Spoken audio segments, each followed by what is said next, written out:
લોકો માટે એટલી બધી મનોરંજક બનાવી છે કે મને ખાતરી છે કે લોકો સીટ પરથી ઉઠશે નહીં. કે તમે ઘણી ફિલ્મોમાં પણ જોયું હોય કે જ્યારે એડવોકેટ વિક્ટિમ સાથે જ્યારે વિક્ટિમના એને સાથે લડતો હોય એડવોકેટ એને ચેલેન્જીસ ઘણી બધી આવે. મને સૌથી મજા એ સીનમાં આવેલી જ્યાં હું અને મારા મમ્મી પપ્પા ગેમ રમતા હતા ત્યાં મારી આંખ પર પટ્ટી બાંધેલી હતી. કે બેલા મૂવીની અંદર એવું બતાવવામાં આવ્યું છે કે સત્તા સિસ્ટમની સાથે રહી અને આપણે કેવી રીતે ચેલેન્જિંગ કરી શકીએ છીએ. સુરતીઝનો રોલ આમાં મને કંઈક અલગ લાગ્યો કે જે આપણા સુરતીઝ લોકો છે એના માટે ખાસ હું કંઈક કરી શકું. સર તમારું નાનકડું ઇન્ટ્રોડક્શન. નાનકડા ઇન્ટ્રોડક્શનમાં મારું નામ સલીમ ઉપાધ્યાય છે. પહેલા 32 વર્ષથી નાટકો ફિલ્મ સિરિયલની સાથે સંકળાયેલો છું. ઘણી ફિલ્મો કરી, મરાઠી, હિન્દી, ગુજરાતી ફિલ્મો, સિરિયલ્સ એક્ટિંગ કરી છે અને ફિલ્મો અને સિરિયલોના કાસ્ટિંગ પણ મેં કર્યા છે. કેટલી મજા આવી શૂટિંગ? સાચું કહું તો ખૂબ ખૂબ મજા આવી. મજા એટલા માટે ખૂબ આવી કારણ કે એક તો સાથે મિત્રો હતા અને ફિલ્મ ખૂબ સરસ હતી એટલે કરવાની અંદરથી ખૂબ મજા આવતી એટલે મારી મજા આનંદ બેવડાઈ ગયો. રિયલ લાઈફમાં પણ તમે પ્રોડ્યુસર છો કે પછી ખાલી એક્ટર જ છો? રિયલ લાઈફની અંદર હું પ્રોડ્યુસર નથી, હું એક્ટર છું. અને આમ જોવા જાઉં તો હું એજ્યુકેશનની અંદર પ્રોડ્યુસર એટલે કહી શકું કારણ કે હું મારા બાળકોને કંઈક શીખવી રહી છું અને એ લોકોને એજ્યુકેશનની દિશામાં લઈ જાઉં છું. પણ મૂવી માટે હું પ્રોડ્યુસર છું. એ બેલા મૂવીની અંદર એવું બતાવવામાં આવ્યું છે કે સત્તા સિસ્ટમની સાથે રહી અને આપણે કેવી રીતે ચેલેન્જિંગ કરી શકીએ છીએ. આટલી નાની એજમાં મૂવીમાં એ પણ મીડિયાનો રોલ કર્યો, કેટલું હાર્ડ હતું તમારે? એક્સ્ટ્રીમલી, બટ એના માટેનો ફર્સ્ટ ઓફ ઓલ એક્સપિરિયન્સ હતો મારી ફર્સ્ટ મૂવીનો કે જે હતી બાયોપિક.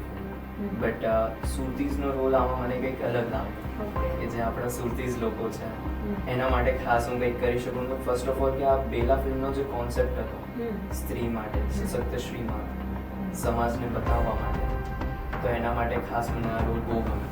હાર્ડલ હતું કે as a senior reporter, as એક રિપોર્ટર અંદર તમારે પત્રકાર અંદર કામ કરવાનું છે, એક અલગ રોલ પણ હતો બટ મને ગમ્યું. મેમ આ ફિલ્મ ગર્લ્સે કેમ જોવી જોઈએ? ગર્લ્સે એના માટે જોવી જોઈએ કે સૌથી પહેલાં એક ગર્લ્સે તેની ક્યારેય એણે નાનમ ન અનુભવવી જોઈએ. પરંતુ સમાજમાં આપણે બધા રહીએ છીએ, સમાજનો જ આપણે એક ભાગ છીએ. તો સમાજની અંદર કોઈ વ્યક્તિ આપણને ક્યારે કઈ દ્રષ્ટિથી જોતું હોય છે તે આપણને નથી ખબર હોતું. તો એ દ્રષ્ટિને આપણે નથી રોકી શકતા, પરંતુ આપણે આપણી જાતને કેવી રીતે લોકોથી બચાવવાની છે તેની એક સમજ માટે ખાસ કરી અને દીકરીઓએ અને દરેક સ્ત્રીઓએ આ ફિલ્મ જોવી જોઈએ, માતાઓએ પણ જોવી જોઈએ કારણ કે પોતાની દીકરીને એક નોલેજ આપવું પણ જરૂરી છે. તો સુરતીઝની વાત કરીએ તો આપણું જે ડિજિટલ મીડિયા છે સુરતનું સુરતીઝ, તો એનો લોકો પર કેટલો ઇમ્પેક્ટ પડી રહ્યો છે? શું એ લિટરલી લોકોના લાઈફમાં ચેન્જ લાવવા હેલ્પ કરી રહ્યું છે સુરતીઝ? ડેફિનેટલી લોકોના દિલમાં ઉતરે છે સુરતીઝના કન્ટેન્ટ લોકોના દિલમાં ઉતરે છે. ઓકે. કારણ કે એનું રીઝન એ છે કે જ્યારે BTS સીન્સ મેં જ્યારે અપલોડ કર્યા હતા ઓન ધ શૂટિંગ ટાઈમ કે લાઈક હું સુરતીઝના બિહાફમાંથી રોલ કરી રહ્યો છું આ તે, ધેન અલગ જ લેવલની મને એક હાઇટ મળી ગઈ. લાઈક કે સુરતીઝનું નામ એટલું લોકોના દિલમાં વસી ગયું છે, લોકોને એના કન્ટેન્ટ એટલા ગમી રહ્યા છે કે લોકો એને જોવે બી છે ધેન એને ફોલો બી કરે.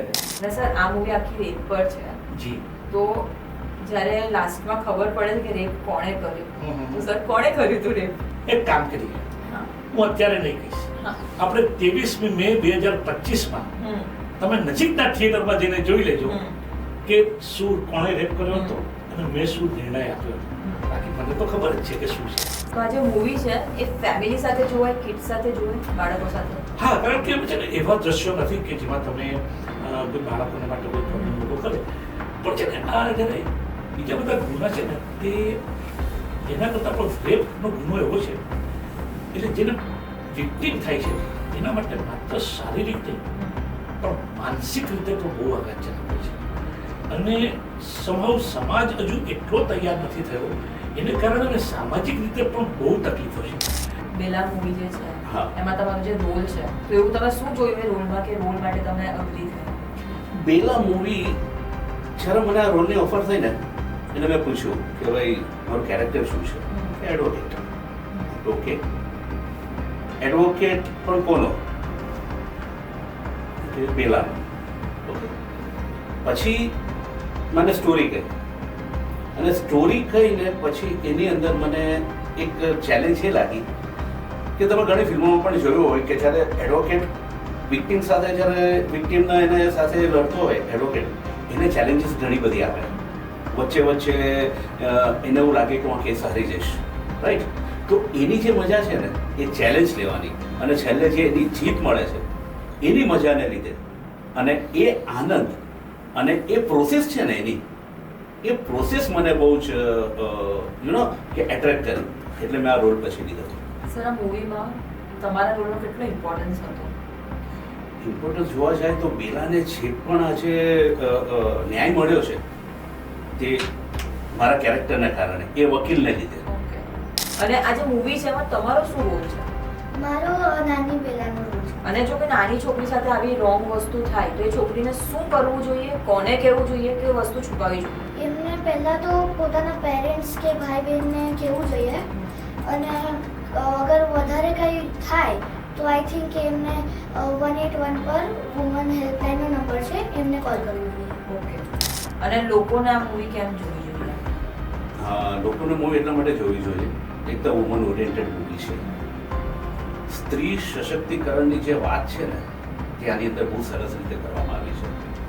આપણે કહીએ છીએ 21મી સદીમાં છીએ અને સ્ત્રી આજે પુરુષથી ખભેથી ખભે મિલાઈને કામ કરે છે, છતાં આપણો અમુક માઇન્ડસેટ એવો છે કે ભાઈ પુરુષ પ્રધાન જે માઇન્ડસેટ છે જે ક્યારેય નીકળવાનો નથી.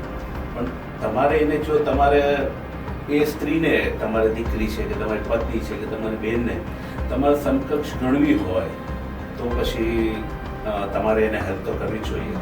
અને આ ફિલ્મ એટલા માટે કે સ્ત્રીને પડતી તકલીફો એની સામે આટલા સંઘર્ષની અંદર એ પોતે રસ્તો શોધીને ઘણો બધો સંઘર્ષ કરે છે અને છતાં એને રસ્તો નથી મળતો, પણ હિંમત નહીં હારીને એ રસ્તો શોધે છે અને ન્યાય મેળવે છે. એમાં મારો રોલ એક રેપિસ્ટ છોકરીની મધરનો રોલ હતો, જે ફિલ્મની અંદર એક ફિલ્મ ઉતરે છે. તો તમે મૂવીમાં મધરનો રોલ કર્યો છે, તો રિયલ લાઈફમાં અકોર્ડિંગ ટુ યુ આવી એક જે દીકરી છે જેની સાથે આવી ઘટના થઈ છે, એ સિચ્યુએશનને હેન્ડલ કરવું પેરેન્ટ્સ માટે કેટલું ડિફિકલ્ટ હોય છે? હા, ડિફિકલ્ટ તો હોય છે. જેમ કે આજના યુગમાં પણ આપણી દીકરીઓ સાથે ઘણી આ પ્રકારની વેદનાઓ થાય છે, અને આ જ પ્રકારનો રોલ અને કંઈક ડાયલોગ પણ છે બેલામાં મારો, જેમ કે ઘરની વાત ઘરમાં રાખીને બધું ભીનું સંકેલી દેવામાં જ સમજદારી છે, અને જો હું આ વાત કોઈને કરીશ તો શું સમાજ એનો સ્વીકાર કરશે? તો મેમ, તમે જ્યારે શૂટ કરતા હતા ત્યારે એવો કોઈ ઇમોશનલ મૂવમેન્ટ થયો હતો ત્યાં લોકેશન પર? હા. કે તમે બધા ઇમોશનલ થઈ ગયા હો? હા, એકદમ સાયલેન્સ થઈ ગયું સેટ પર, એવું કંઈ? જ્યારે રેપિસ્ટ છોકરી અને મધર ના ડાયલોગ હોય છે ત્યારે આ પ્રકારનું ઇમોશન્સ ક્રિએટ થઈ જતું હોય છે. અને તમારા માટે આ કેરેક્ટરમાં આવવું કેટલું ડિફિકલ્ટ હતું? એ પણ ખૂબ જ ડિફિકલ્ટ હતું, પણ એક કલાકાર જ એને કહેવાય છે કે જે કેરેક્ટરની અંદર જઈ અને એ પોતાની અદાકારી બતાવે. અને મૂવીમાં પણ એક એ જે દીકરી સાથે ઘટના બની એક એક્ટ્રેસ હતી, તો આ ફિલ્મ ઇન્ડસ્ટ્રી જે છે એ ગર્લ્સ માટે કેટલી સેફ છે? એમ તો સેફ જ છે, પણ તમે તમારા કિરદારને સેફ રાખવાની જવાબદારી પોતાની જ હોય છે. અને આ મૂવીઝ ગર્લ્સ માટે કેટલી ઇમ્પોર્ટન્ટ છે જોવી? હા, આ જોવી જોઈએ. એક બહુ સારો મેસેજ આપે છે આ મૂવી કે તમે તમારું આ પ્રકારની વેદનામાંથી કેવી રીતના બહાર નીકળી શકો, એ એક બહુ સારો મેસેજ આપે. અને આ મૂવી ક્યારે આવી રહી છે અને કઈ કઈ સિટીઝમાં આવી રહી છે? આ 23મી મે રિલીઝ થાય છે આ પેલા મૂવી, અને ગુજરાતની બધી જ સિટીમાં એક સાથે રિલીઝ થાય છે. તમારી સાઈડથી આપણે દીકરીઓને કોઈ મેસેજ કે તમારી સાથે આવું કંઈ થાય તો શું કરવું જોઈએ સૌથી પહેલા? હા, એની સામે કેવી રીતના અવાજ ઉઠાવી શકાય તે આની અંદર બતાવે છે. એના માટે તમારે બેલા મૂવી જોવી. તો આજે આપણા સાથે જોડાયા છે અપકમિંગ ગુજરાતી મૂવી બેલા મૂવીના પ્રોડ્યુસર. તો આપણે થોડી ઘણી વાતચીત કરીએ એમના સાથે. સર, તમે પહેલા બીજી કોઈ મૂવીઝ પ્રોડ્યુસ કરી છે? ના, પહેલી વાર. સર, આજે ગુજરાતી મૂવી છે બેલા, એ ખાલી સુરતમાં જ રિલીઝ થવાની છે કે બીજે પણ રિલીઝ થવાની છે? ઓલ ઓવર ગુજરાતમાં. ઓલ ઓવર ગુજરાતમાં. અને લાઈક કયા ગુજરાતની બહાર પણ હશે? ના, ખાલી ગુજરાત. ખાલી ગુજરાતમાં જ. અને કોઈ આઉટ ઓફ ઇન્ડિયા જતું એમને જોવી હોય તો પછી? ગુજરાત આવવું પડશે મૂવી જોવા માટે. ઓકે સર, આ મૂવી ક્યારે રિલીઝ થઈ રહી છે? 23 મે રિલીઝ થઈ છે. ओके, तो हम लोग बहुत एक्साइटेड છીએ बेला જોવા માટે. मेरा नाम हितेश कुमार पुष्पक है. तो सर आपको प्रोडक्शन में कैसे इंटरेस्ट आया? प्रोडक्शन में इंटरेस्ट बिजनेस में है. हाँ. कोई ना कोई इनकम का सोर्स चाहिए. हमने ट्राई किया कि इन्वेस्टमेंट करते हैं, जो ये बिजनेस है तो बिजनेस को मल्टीपल बिजनेस में कन्वर्ट करना है, इसलिए किया. और सर बेला मूवी ही क्यों, आपने ये मूवी में क्यों इन्वेस्ट किया? एक्चुअली बेला मूवी ना एक फीमेल ओरिएंटेड मूवी है. और ये जो मूवी है वो खाली सूरत में रिलीज होने वाली नहीं है? नहीं मैडम, सूरत में तो रिलीज होगी हाँ. बट पूरे गुजरात में रिलीज होगी Okay. और हम ट्राई कर रहे हैं कि मुंबई में भी रिलीज होगी. ओके. और सर ये मूवी वुमेन्स के लिए कितनी इम्पोर्टेंट है? हाँ. इसमें वुमेन के लिए इम्पोर्टेंट है क्योंकि जो स्टोरी बेस्ड है ना वो वुमेन घटना पे बेस्ड है. उसके साथ कुछ गलत होता है, वो इंसाफ के लिए कैसे लड़ती है, उस पे बेस्ड है. तो वुमेन के लिए 100%. तो सर ये पार्ट में एंड हो रही है या फिर उसके लिए पार्ट 2 देखना कंपलसरी है? अभी करंट मूवी इस पार्ट का जो प्रॉब्लम है उसका सोल्यूशन मिलेगा हम्म. बट बहुत सारी चीजें छूट जाती है. Okay. अगर नेक्स्ट हम बनाएंगे भी तो उधर से लेके बनाएंगे. ओके. इस मूवी का जो सोल्यूशन है वो मिलेगा. तो ये जो पार्ट 1 है बेला हाँ. गुजराती मूवी, तो वो कब आ रही है थिएटर्स में? ये 23 मई को आ रही है. ओके. મારું નામ જિગ્નેશ મહેતા છે, ઉર્ફે જગુ ચાંદી તરીકે ગુજરાતમાં ફેમસ છે. હું એક બિઝનેસમેન છું અને નાનપણથી થિયેટર કરતો હતો, એટલે મારા ઘણા મૂવી પાઇપલાઇનમાં છે. રાજપાલ યાદવ સાથે હાલીસું નીકળ્યો કરેલું છે, પછી અમિતભાઈ ઠક્કર મળ્યા બીએન ફિલ્મ્સવાળા. પછી એમનો કોન્સેપ્ટ બહુ સારો હતો, બેલા કરીને જે મૂવી હતું ને, પછી એમને કોન્સેપ્ટ સમજાવ્યો, મને બહુ જ એટલે બહુ જ સારી લાગી. ગુજરાતીમાં આટલી સારી મૂવીનો કોન્સેપ્ટ આવો એ જ બહુ મહત્વની વાત છે. સ્ત્રી પ્રધાન મૂવી છે, એટલે આ રીતના મૂવી પણ જે સારા હોય, કેરેક્ટર સારા હોય ને એવા મૂવી પણ કરું છું. તો સર આ મૂવીમાં તમારો શું કેરેક્ટર છે? મારું કેરેક્ટર છે આમાં પણ એક રિયલ લાઈફની જગ્યાએ રિયલ લાઈફ બિઝનેસમેનનો છે, જે એક બહુ સારો માણસ છે. અને જે આ પિક્ચરના હિરોઈન છે બેલા, એની આખી એક સ્ટોરી છે કે એની યારે એક દુર્ઘટના ઘટી છે અને સમાજ સાથે લડવા માટે જે અંદરથી ઉત્સાહી છે પણ એને એવો ચાન્સ નથી મળતો. એને સપોર્ટ કરવા માટે જે કેરેક્ટર આવે છે એ અંશુમન છે, એ કેરેક્ટર છે. તો સર આ મૂવી જે છે પોઝિટિવ નોટ પર એન્ડ થાય છે કે નેગેટિવ નોટ પર? એન્ડ છે ને આનો પોઝિટિવ છે. એટલા માટે પોઝિટિવ છે કે અમિત ઠક્કર એવું ઈચ્છતા હતા કે ભાઈ પ્રોબ્લેમ થઈ, પ્રોબ્લેમ નાસવા માટે મહેનત કરી અને એનું ફળ જો નેગેટિવ મળે તો આખી સ્ત્રી જાતિ ઉપર આનો આક્ષેપ થાય છે અને પુરુષ ક્યારેય જાગતો નથી.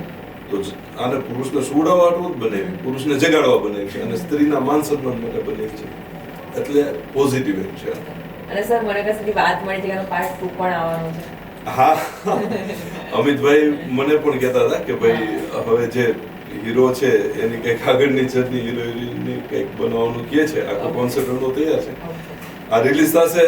પબ્લિક આને હું ખાસ વિનંતી કરું છું કે તમે જઈને જોજો. બેલા પિક્ચર તમે તમારા હાટું, તમારી દીકરી હાટું, તમારા પરિવાર હાટું જોજો. તમારી આવનારી વહુ, તમારા કહેવાય ને તમારી નાની એવી કોઈ છોકરી હોય ને એના હાટું જોજો. ભાઈ સમાજમાં દીકરી સાથે કયો અન્યાય ન થવો જોઈએ, સાથે એ અન્યાયને આપણે ભાગીદારી ન થવા જોઈએ. અને તમને આવી કોઈ દુર્ઘટના દેખાય ને તો એનો પ્રતિકાર કરવો જોઈએ. અને પ્રતિકાર કેમ કરવો જોઈએ ને એ બેલા પિક્ચર તમને કહી જાય છે. આ એક બહુ સરળ મેસેજ છે બેન, કે આ રીતે માણસ, દરેક વ્યક્તિ જાગી જાય ને તો સમાજનું સારું થાય અને સમાજ અપગ્રેડ થાય. આપણે પૈસેથી અપગ્રેડ થયા, ગાડીઓ છે, બંગલા છે, પ્લેનમાં રખડીએ છીએ, બધું જ છે. આપણે ટાઈપ સૂટ બૂટ પહેરીને કોઈ સારા ફંક્શનમાં જઈએ છીએ, આ તે બધું કરીએ, શૂઝ આવવા જોઈએ, ફલાણું જોઈએ. માનવનો વ્યવહાર એકબીજા પ્રત્યેનો છે ને એ બહુ નેગેટિવ છે. તમે કેપેબલ છો તો હું તમારા માટે કાંઈ નથી, હું કેપેબલ છું તો હું તમને ડોમિનેટ કરીશ. તો એવું નહીં, એક રિયાલિટી ચેક સાથે બેલા મૂવી તમને કરે છે કે આ જો આ તો આમ જ હોવું જોઈએ. ભાઈ પ્લાનિંગ તો મોટું છે એ લોકોનું, પછી આગળ જતા આપણે દીકરીઓ માટે તો મેસેજ મળી જ જશે મૂવીમાં. પણ તમે આપણા જે ગુજરાતના, જે ઇન્ડિયાના પુરુષો છે એમની માટે કોઈ મેસેજ? હા, પેલા તો એવો મેસેજ છે કે ભાઈ આપણી ધરતીને પ્રેમ કરો. માતા બહેનો, તમારા વાઈફને તમે ઇજ્જતથી તમે એની રિસ્પેક્ટ કરો. અને બહુ સરળતાથી જીવો. પુરુષોએ તો મહેનત કરવાની છે, સ્ત્રી ધન છે. જેમ તમારી પાસે પૈસા છે એમ તમારી સ્ત્રી પણ એ તમારું ધન જ છે, એ પૈસાથી કિંમતી છે. તો એનું માન સન્માન કરો, ઇજ્જત દો. એ સ્ત્રી ઇજ્જત દે જ છે. આપણી સંસ્કૃતિ એવી રહી છે કે સ્ત્રીએ ક્યારે પુરુષનું અપમાન કર્યું એવી સ્ત્રી નથી. એ અપવાદ ભૂલી જાવ ને તો તમે સ્ત્રીનું કેરેક્ટર જ નથી. સમજવાનું પુરુષ જ છે. તો પુરુષે શું સમજવું, કેમ સમજવું, કેટલી લાગણીથી સમજવું ને એ પુરુષ ઉપર છે અને સમજવું જોઈએ આપણે. તો આ મૂવી ક્યારે આવવાની છે અને કયા કયા સિટીઝમાં આવવાની છે? લગભગ ગુજરાતના મેટ્રો સિટીઝમાં તો આવવાની જ છે. પછી જે તાલુકા લેવલના કે જિલ્લા લેવલમાં આપણે જે બીજા સિટીઝ હોય જે એમાં પણ દેખાડવામાં આવશે. અને શું તમને લાગે છે કે આજની તારીખમાં પણ આપણા ગુજરાતમાં કે આપણા ઇન્ડિયામાં દીકરીઓ સેફ છે? બસ આ જ ટોપિક પર આપણી એક ગુજરાતી ફિલ્મ આવી રહી છે જેનું નામ છે બેલા.